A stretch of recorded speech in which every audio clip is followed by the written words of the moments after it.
Hi everybody, it's John back again with another model inbox review. Today we're looking at a 1/72 scale Bristol Blenheim Mark 1 and 1F. The kit I'm actually reviewing is the ancient, really old tall Frog Bristol Blenheim Mark 1. And first of all, we'll go directly into the boxing history, but before we do, I just wanted to bring your attention to this particular photo, because these are actually Blenheim Mark 1s. They're not fighters, they're bombers. And they're actually supplied as part of detached flight for the British Expeditionary Force during the French campaign. Around about late March. I think this picture was taken in late March before the actual campaign got underway, but the British Expeditionary Force were obviously in force in France before the French campaign got underway on the 9th of May. But I just thought it's quite an interesting picture because it shows, what the situation was like in those days where the RAF and what the RAF had to actually put up with some of these makeshift aerodromes and, with very limited equipment and limited facilities. And it clearly shows, the aircraft have no support buildings. They're in the middle of nowhere, next to a copse, probably in an open field, and they'll use the field to get up and, for taking off and landings, which is, But I suppose the Blenheim was designed to do that as well. It was a reasonably good aircraft, but of course by the time war broke out in 1939, the Blenheim had gone from being one of the fastest twin-engined aircraft in the world to being quite a mediocre and totally inadequate aircraft for the task at hand. We'll go first into the boxing history, but first of all, before I go into the true grit Frog Bristol Blenheim, I want to show you this particular kit, because this particular kit is not the Frog Blenheim that I'm doing an inbox review on. But I want to bring it to your attention because this is actually the first Blenheim aircraft that Frog released, and it's actually in 1/79th scale and not in 1/72nd. It was also released 5 years later in 1964, maybe 65 actually, maybe 6 years later, by a subsidiary of their parent company, Triang. And Triang Frog released this kit in 1964 or 65, I can't remember exactly which year it was, but the box was exactly the same. If you do come across one of these kits, they're incredibly collectible. They're not particularly good to build. I would never recommend you build one, but put it in your stash and collect it, put it on your collection and your stash, and I'll guarantee it will appreciate in value. The average cost of this kit at the moment, you can sometimes get it for as little as 20 quid, but I've seen them go for over 50 in reasonable good condition. But they are quite rare and very collectible at the moment. So that's the original 1959 release of the 79th scale Blenheim Mark 1 bomber. The kit I'm actually doing a review on is this one. This is model number F190. And the picture that's illustrated on the front of the box is a funny one because it shows the Blenheim in an all green and dark black underside, but the upper surfaces appear to be green. I'm not sure if it's the paint colours that he used, but Blenheims were never this colour. They were always green and brown. Maybe it is just the way the paint looks and the way it's been done, but the aircraft are supposed to be green and brown and a matte black underside. And these of course are the bomber variant, although the actual markings for this kit are actually for the Mark 1F. WRE and WRF were Mark 1Fs with Bomber Command 1940, I think they were actually depicting. So that's the 1969 release. This kit was originally released in 1969 by Frog, and it's of the Bristol Blenheim Mark 1 and Mark 1F. It was later reissued later in the same year as a dogfight double, similar in concept to what Airfix were doing in the mid-60s and early 60s. But this, of course, was with the Blenheim Mark 1 and the Frog Messerschmitt Bf 109F. Both these two kits aren't that bad actually. The 109F is not a bad option as Frog kits went. It was quite good. And the Blenheim kit itself isn't that bad either. It's not a bad kit. But this was the Battle of Britain commemorative anniversary edition for the Frog Blenheim and Messerschmitt release. Released in 1969. This was actually released the same year that the Battle of Britain movie was made. That film was made in 1969. And I think this box was designed to commemorate the fact that the film was made that year. So, 1969, the next boxing came out in 1975, and this box carried over to one of the companies that copied this kit and reboxed it. This actual box lid featured in another company's boxing. That was the Intec kit, which was found. It's actually the Frog kit, and we'll go through all the options and costs and everything later when we go through the rundown. But this was 1975, the Frog Blenheim Mark 1 and 1F light bomber. The 1F was actually a light fighter. It was no, it wasn't. It was actually a heavy fighter armed with 4 303-inch Browning machine guns and a ventral gun pack, and it was designed as a bomber destroyer. But of course, it was woefully inadequate to perform that role, as most of the bombers the Luftwaffe threw against the RAF were actually of contemporary speed and manoeuvrability to the Blenheim anyway. So that is the boxing history. There's only 3 kits that the Frog released, for this. The Frog kit of the Blenheim is actually a bit of a godfather kit, and I'll go through that and the reasons why. But basically, when Frog went bust, a company in Russia called Novo bought up virtually the majority of every single Frog mould, every single jig that Frog produced. Novo bought them up, lock, stock and barrel, and released them in the Novo boxings, and a lot of the boxes were actually very similar in design to the original box art.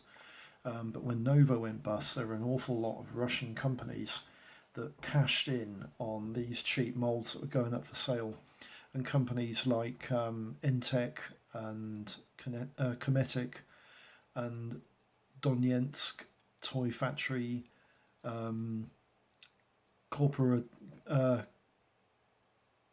Cooperativa, and a host of other companies released Frog kits, and the Blenheim was certainly one of them they released. We'll leave you with a nice image now of the Duxford flying Blenheim. This is the Blenheim Mark 1 that's actually on the airshow circuits, and it's based at Duxford at the moment.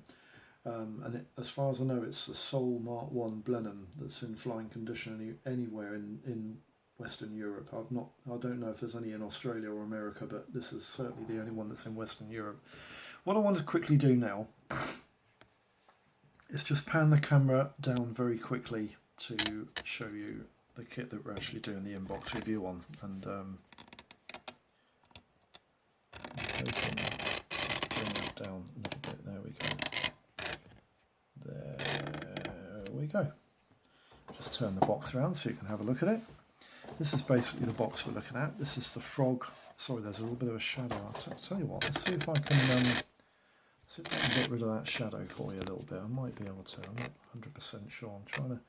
No, that's not doing it either. That's a bit better, isn't it? There we go, that's better. This is the kit we're actually looking at. This is the Frog 1969 edition. Initial first release boxing of the Frog Bristol Blenheim Mark 1 and Mark 1F. Before we open the box, I just want to quickly show you the kits that are actually on the side. You've got an image of a Messerschmitt ME410. This is the famous Hornies that Frog produced as well. There's an Avro Shackleton on there, a Western Lysander and a Lockheed Lightning. Now, the ME410 I think has been re-released by Revell, and the Shackleton has definitely been re-released by Revell. I don't know what's happened to the mould for the Lysander. I think it's probably gone by the wayside. I've never seen the Lysander released by anyone after Novo, which is interesting. But the Lightning, the P38 Lightning there, is actually a Hasegawa Frog kit. It was a Frog mould that Hasegawa reboxed for the Far Eastern market.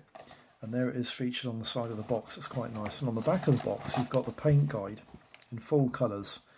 I quite like the Romanion variant, actually. The Romanion variant's quite colourful, isn't it? I like that. Yeah, decisions.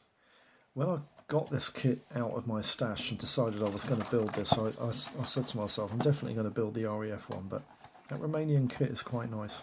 We'll open the box very quickly. I've got a problem with this kit and I'll explain exactly what it is, but first of all I'll decant all this garbage into here so that you can, well, so that I don't lose any bits and pieces when we get to them in a minute. I'll go through those in a minute. There we go. And the first thing I want to show you is the instruction leaflet, because the instruction leaflet on this 1969 boxing is typical 1960s frog. Everything about it shouts frog, and there are some features of this instruction leaflet which Radial have copied and carried over, which is good. I'll show you those in a minute. On the back of the instruction leaflet, it's just a blank piece of paper. There's nothing on it at all. On the front of the instruction leaflet, we've got a kit that builds up in 9 steps with a couple of sub-assemblies, and we'll go through those in a minute. On the top of the instruction leaflet actually is A3. It's about A3 size. And on the top you've got Frog, F190 serial number of the kit, the Bristol Blenheim Mark 1 or 1F. And then you've got loads and loads of these little key guides which tell you basically what you've got to do, when you've got to do it, how long you've got to do it for. It's like teaching your granny to suck eggs to people who have done more than 1 or 2 kits. But yeah, that's the score. But there's 9 steps altogether. And the first thing I noticed about this kit is that even though it's 1969, I mean, how many years ago is that? Is that 40... It's 49 years. 49 years old, this kit.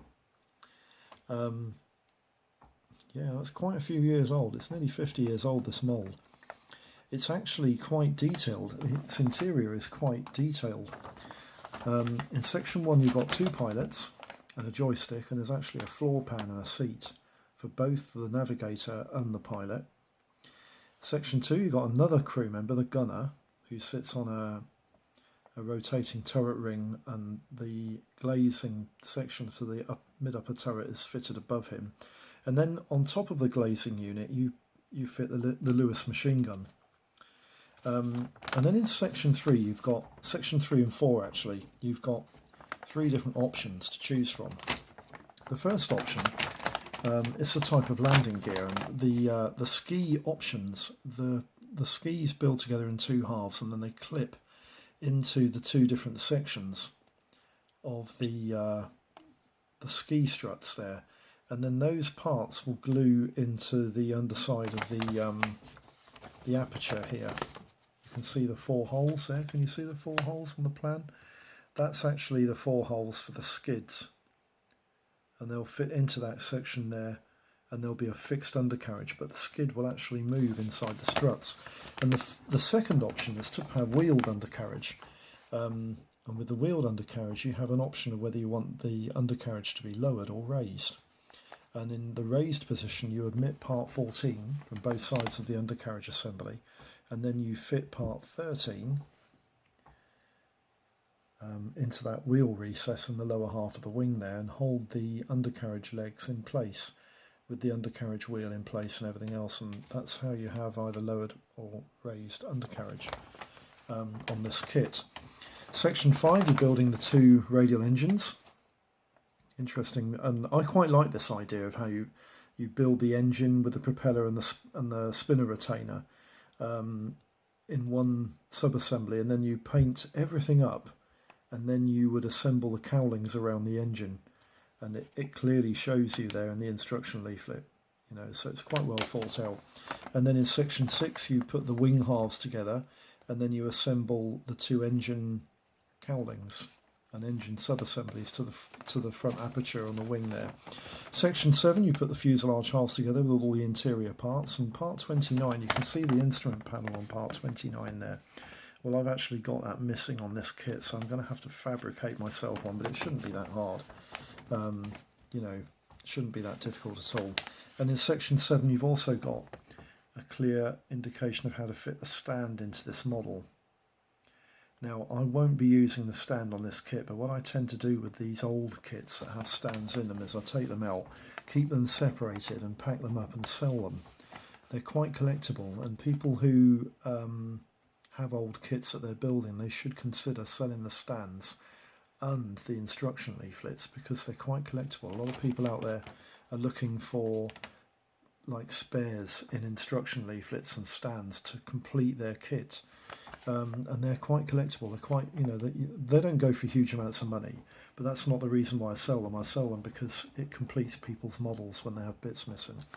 Section 8, you put the airframe together with the forward glazing and the lower glazing, the optional skid or tail wheel, and you put all the airframe together there. There's a little, I'm not sure what that side unit there, perhaps somebody might put in the comments what that part 33 is, but it might be some sort of generator, air generator or something, I'm not sure. And then the part 12, the aerial goes in place behind the canopy there. And then in section 9 you're finishing off by putting the undercarriage in the lower position or the skids in the lower position. If you use skids, the skids are always fixed down. It's a fixed landing gear arrangement with the skids. And then you've got these sort of afterthought bomb racks, a little tiny, I think they're 50 kilogram bomb racks, 4 bombs on each one. Or you can fit the ventral gun pack with the 4 303-inch machine guns there that fit into that ventral pack. Still might do the 1F RAF, I'm not sure 100%. But that's the instruction leaflet. It's quite easily laid out. I mean, Frog were never a difficult company to deal with in terms of understanding what the hell was going on. I just want to bring your attention now to the the decals. Now, bearing in mind these decals are 49 years old, or maybe a little bit less, maybe 45, 46 years old. I'm not sure when this kit was actually sold and built originally. But the decals themselves, they're actually quite good. There's not many on the sheet, but then in those days there never were. But it's not that fact that I'm surprised about. It's the fact that they're really, I mean, I've built a couple of Frog kits in the past, and to be honest with you, the decals are much of a muchness in terms of the quality of the decals across the Frog range. But I'm always impressed by the quality of them. I mean, these decals they were designed and made in the late 60s, and the backing film on them is very, very clear. It's not yellowed at all. The roundels, the definition on the roundels, the register on them is absolutely superb. And those Finnish swastikas there, very, very good. They're really nicely made. And the Romanion crosses there, they're quite good as well. I'm really impressed with these decals. They look very, very good. Very, very pleased with those indeed. So that's the decals. Decals all, yeah, looks like it's gonna look all right, doesn't it? They're gonna go on okay, I hope. Now then, transparencies. We'll deal with the transparency sprue first. There's a couple of parts on this transparency. I thought originally there was more, but there's only 3 parts in total if you include this part that goes onto here. But that's come off the sprue for now. You've got the mid-upper turret glazing here. Just trying to get some of the flash off there so you can see. I'm surprised there's quite a lot of flash on this kit because it is it's an early release, so there shouldn't be a huge amount of flash on it. But that mid-upper turret, it's quite clear. It's quite nicely crafted actually. It's not bad at all. And the framing on the top of the turret, I'm hoping it's going to come in. The framing on the top of the turret is quite good. Quite impressed with that. And then underneath you've got this little framed window that fits on the underside of the canopy, which you'll see as well, and that's quite nicely moulded. It's clear, it's crystal clear actually. They're quite good. The parts are quite good on this kit. Transparencies are anyway. And then you've got the actual canopy glazing itself for the forward cockpit cover. Now that is actually quite nice. It's nicely framed. It's really nicely cast. It's crystal clear. There's no cracks, no abnormalities, no dents or dinks or anything in it. It's really, really nice. I'm very, very impressed with that. That's really nice. So the transparencies are of really good quality, especially when you consider how old this kit is. Now then, I'm not going to go pedantically through the parts, but I'm going to show you this sprue, but not so much the second sprue that's just like it.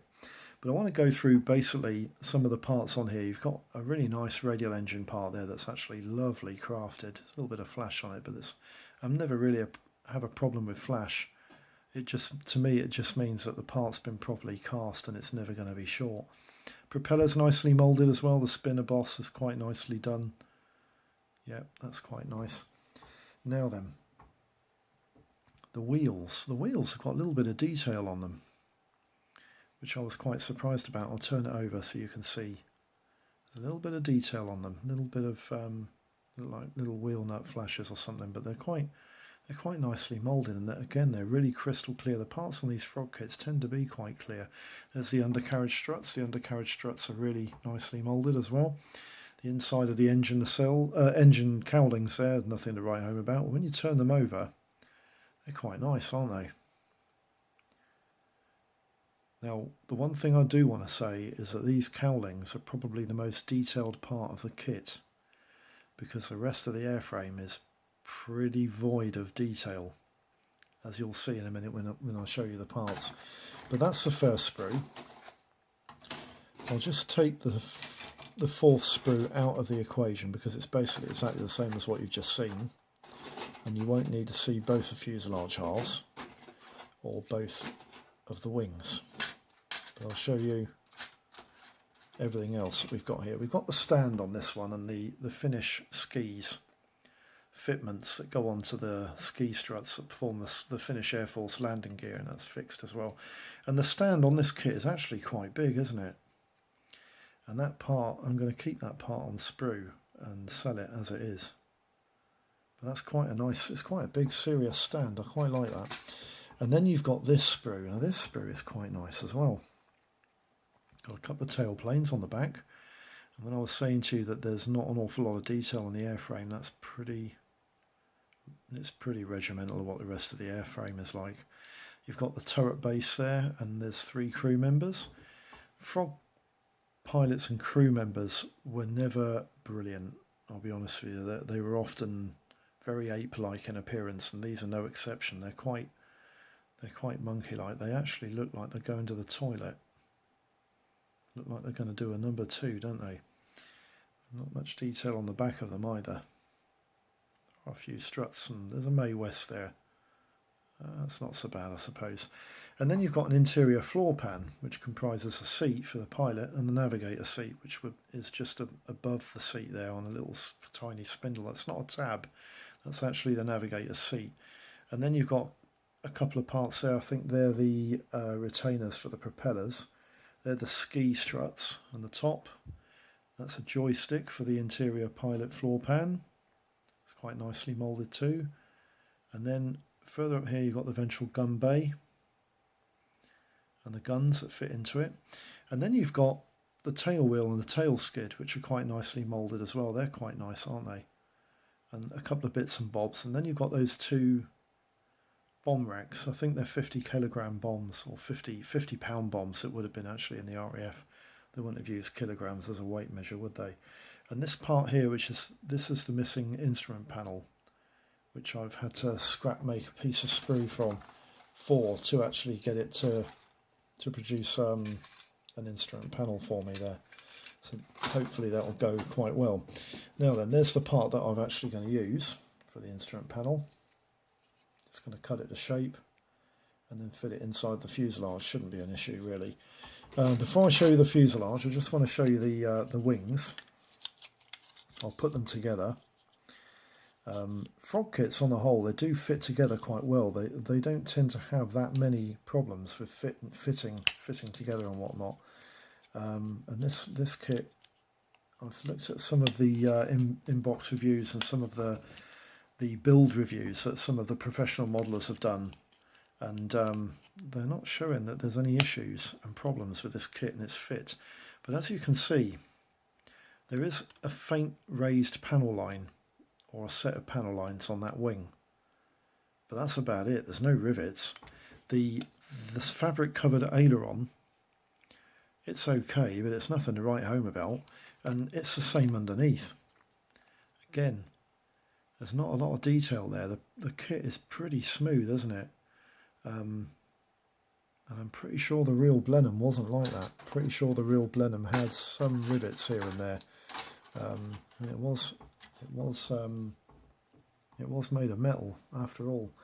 This is the fuselage, and again it's the same story. The fuselage is pretty smooth. There's not a lot going on there. There's not a lot of detail, surface detail. There's a couple of raised panel lines behind the wing roots, and the rudder, unlike Frog, the rudder is not that fantastically textured for a fabric covered rudder, and they usually do a really good job, Frog, but I don't know, it's not that fantastic. It's not bad, but it's not.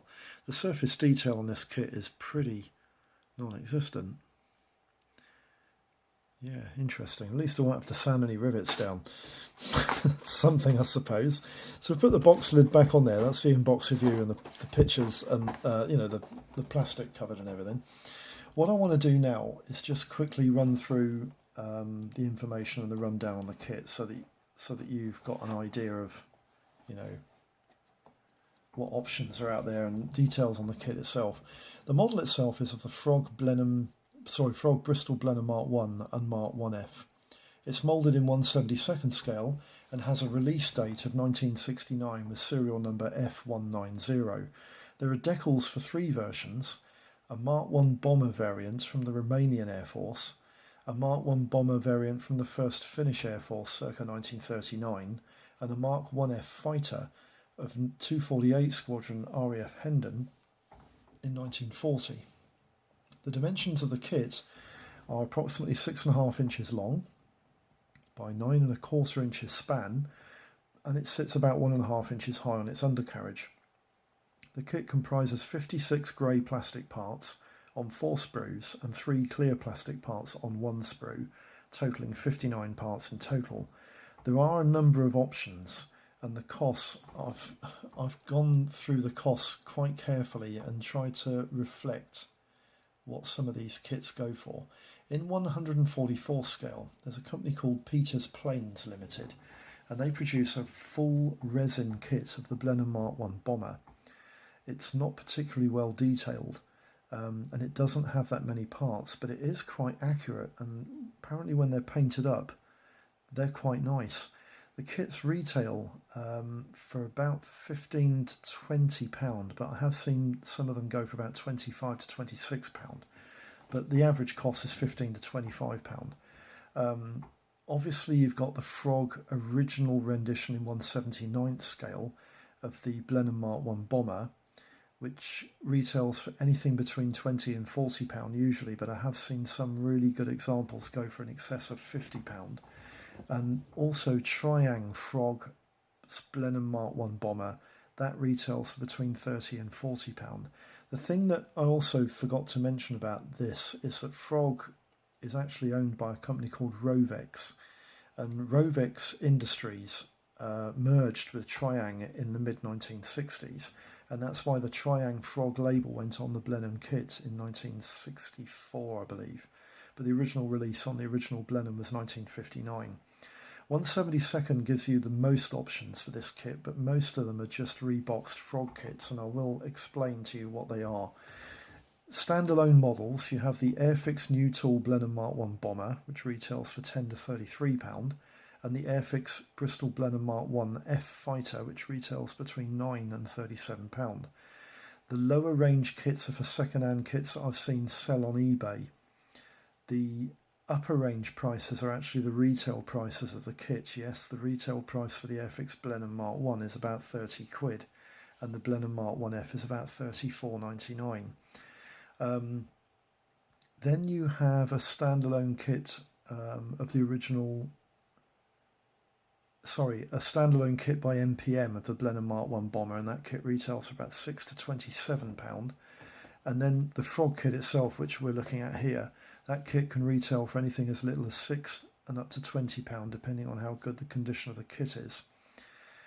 Special Hobby also do a couple of models, one of the Bomber Mark 1, that retails for £17 to £25, and one of the Blenheim Mark 1F, which retails for £17 to £22.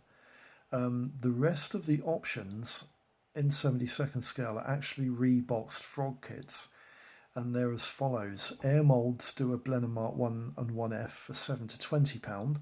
Arc Models do a Blenheim Mark 1 Boxing for £7 to £15, and they also do a Mark 1F Bomber for £7 to £15. Cometic do a Blenheim Mark 1, which is 10 to £15, and Cooperativa do a Blenheim Mark 1 and 1F for £12 to £20. Donetsk Toys Factory Limited Bristol Blenheim Mark 1 Bomber goes for £12 to £20. Eastern Express do a Blenheim Mark 1 and a Blenheim Mark 1F. They both retail for between £5 and £15.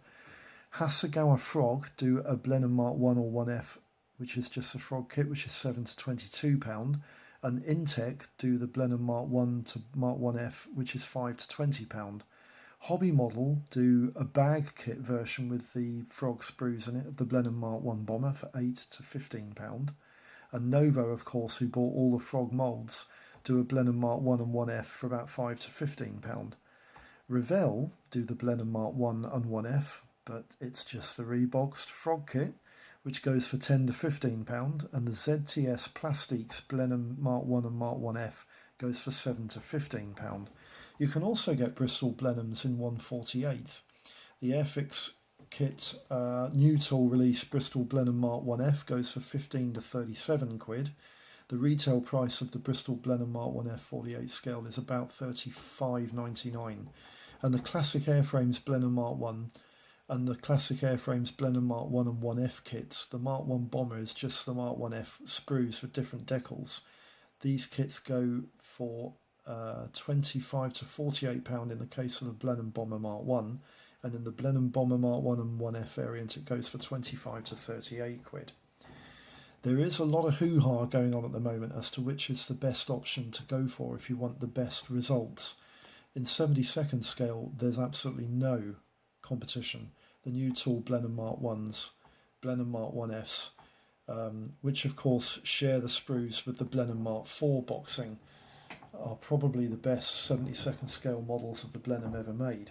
In 48 scale, a lot of the sways go between classic Airframes and Airfix, but in my opinion, the Airfix Blenheim is a much easier build because it's pure injection moulded, whereas the classic Airframe kits, they have about 40% resin, and they are a bit more of a taxing build, but the quality on them is on a par with the Airfix Blenheim.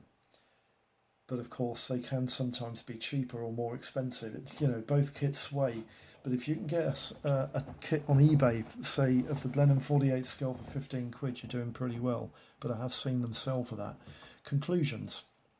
Now then, this is an old kit, and it is what I call a Godfather kit, as frog kits often became Godfather kits because of all the Soviet-based companies buying into their moulds when Novo went bust.